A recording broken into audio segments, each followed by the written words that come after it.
কি করবো? আমি এক ট্রাক খাওয়া আনছি, ওটা ওইখানে যাচ্ছি, তার আগে আমি এটা দিয়ে যাচ্ছি। এটা কিসের? বাট এটা আমার মা জমাইতো, মারা গেছে 4 বছর আগে, সে মারা গেছে। আমি জানি না এটার মধ্যে কি আছে, আছে অনেক কিছুই আছে, কি আছে আমি জানি, এটা আমি দিয়ে গেলাম।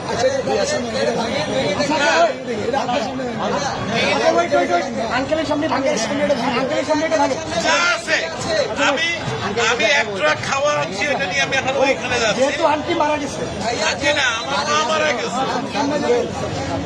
এটা তো বহু মূল্যবান, মানে আমার কাছে এটা অনেক মূল্যবান, 2 টাকাও থাকে অনেক মূল্যবান। আপনি কি চান আপনার সামনে আমরা এটা ভাঙবো? আপনি দেখতে চান? যদি চান, আচ্ছা আপনি চান, আপনি যদি চান, আপনি চান, আচ্ছা আপনি ভালো। শুধু মাথা আস্তে আস্তে আস্তে আস্তে বাচ্চারা দেয় সাইকেলের পয়সা, আজকে আমি বুড়া মানুষ, আমার বয়স কিন্তু 65। আপনি চান তো আপনি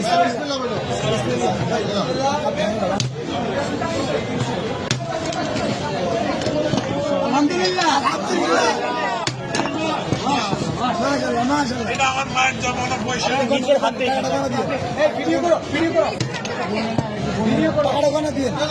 বলতে হবে না, আপনি এখানে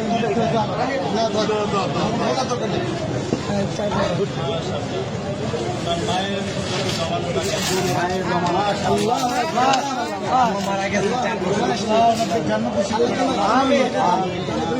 জন্য দোয়া করবেন, এটা আমার বড় ভাই। ছেলে খেলা দেখা নসিব করেন। তোমরা এটাকে সদ্ব্যবহার করবে, এই আশা আমি আছি। ইনশাআল্লাহ আমাদের জন্য দোয়া করবেন। নিশ্চয়ই আল্লাহ আপনার নিশ্চয়ই। আঙ্কেল, আপনাকে ধন্যবাদ আমাদের বৈষম্য বিরোধী ছাত্র আন্দোলনের উপর ভরসা রাখার জন্য। আপনার মৃত মায়ের মহামূল্যবান এই জমানো টাকা আমাদেরকে ডোনেট করার জন্য আপনাকে অসংখ্য অসংখ্য ধন্যবাদ। আমরা আপনার প্রতি চিরকৃতজ্ঞতা ঋণী থাকবো। আপনার আমাদেরকে অনেক মায়ের জন্য আমাদের সবসময় দোয়া থাকবে। Wish you all the best. Thank you so much. আমি কিন্তু একজন প্রবাসী, আমি এখন ওইখানে একটা ট্রাক মাল আছে কিন্তু আমার, আমি নিয়ে আসছি, এখানে দেওয়ার জায়গা নাই, আমি এখন ওইখানে ভাই আঙ্কেলকে টিস্যু দিন। পানি আছে, পানি আছে, পানি লাগবে। পানি আছে, একটা বোতল পানি দাও। আঙ্কেল আঙ্কেল আমাদের থেকে এক বোতল পানি নিয়ে যান। এটা আমাদের জন্য, এক বোতল পানি দাও আঙ্কেল, এটা আমাদের পক্ষ থেকে আপনার জন্য গিফট। Thank you. আসসালামু আলাইকুম। আচ্ছা ভাই।